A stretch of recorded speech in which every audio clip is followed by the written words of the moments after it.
जैन धर्म और जैन आचार। जैन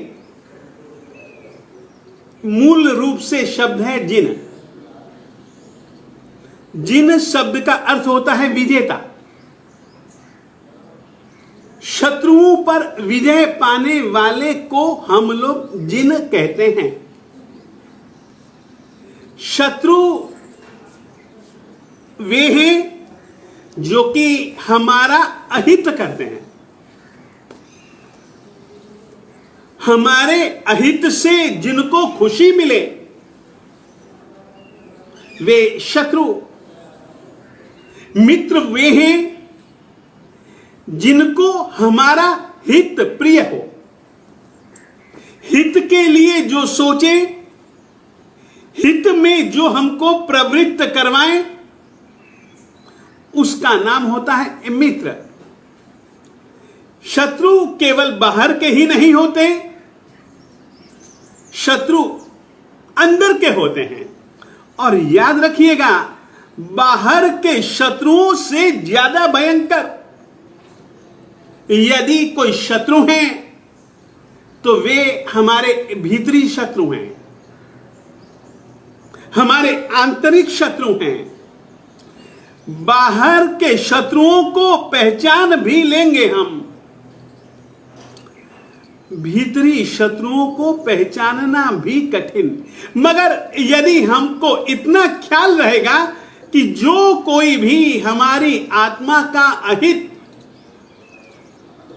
अकल्याण, बुरा करने वाली जितनी भी वृत्तियां प्रवृत्तियां हैं, वे वृत्तियों प्रवृत्तियों के मूल में जो बुराइयां हैं, बुरे संस्कार हैं, वे हमारे शत्रु हैं। जिनका मतलब है विजेता, शत्रुओं पर विजय पाने वाले। और सचमुच में जो जिनेंद्र परमात्मा होते हैं, सच कहूं तो हम उन आत्माओं को जिन इसीलिए कहते हैं कि उन्होंने अपने आंतरिक शत्रुओं को पहचाना ही नहीं, आंतरिक शत्रुओं का उन्होंने जड़ मूल से विनाश किया। इसीलिए अरिहंत परमात्मा के लिए, जिनेंद्र परमात्मा के लिए एक विशेषण आता है, जिनानम जावयानम। ये अरिहंत परमात्मा का प्रयास है खुद के शत्रुओं को जीतना।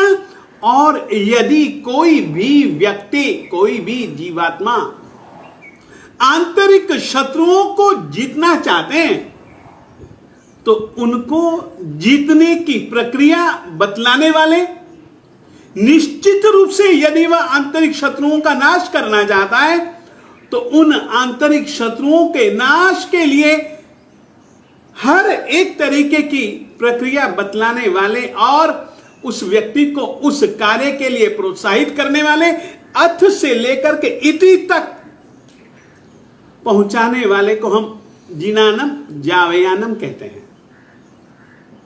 और उन्होंने शत्रुओं को पहचाना है। शत्रुओं के ऊपर विजय कैसे पानी,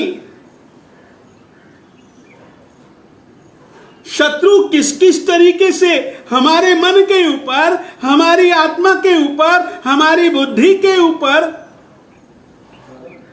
हमारी इंद्रियों के ऊपर, अंदर और बाहर किस किस तरीके से काम करते हैं, वे बहुत बारीकी से देखते हैं, जानते हैं, समझते हैं और बतलाते हैं। उनको हम लोग जिन कहते हैं। अब आता है जैन। जैन शब्द का मतलब केवल इतना होता है, जिनेंद्र परमात्मा की आज्ञाओं को जो माने उसका नाम है जैन।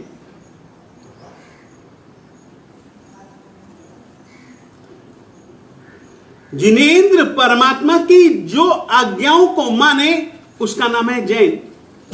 जिंदगी में जैन व्यक्ति परमात्मा की आज्ञा को सर्वोपरि मानता है। उसको यह कोशिश करनी ही चाहिए कि उन आज्ञाओं को सर्वोपरि माने और उनको सर्वोपरि और अपनी आत्मा का हित मान करके, जान करके उनका पालन करता रहे, ऐसे व्यक्ति का नाम है जैन। जैन व्यक्ति के लिए स्वेच्छाचार नहीं, स्वच्छंदता नहीं, जैन व्यक्ति के लिए जिनेंद्र परमात्मा की आज्ञा के अनुरूप जो व्यवहार है उसी का नाम है जैनाचार। फिर से कहना चाहता हूं, जैन जिनेंद्र परमात्मा की आज्ञा को हम लोग जैनी आज्ञा कह सकते हैं। जिनेंद्र परमात्मा के द्वारा दी गई आज्ञा, उस आज्ञा के अनुरूप जो व्यवहार हमारे जिंदगी के आत्मा के लिए, अंदर के लिए, बाहर के लिए, उस व्यवहार को निभाने वाले व्यक्ति को हम जैन कहते हैं। और वो जिस पद्धति से निभाता है उसका नाम है जैन आचार, यानी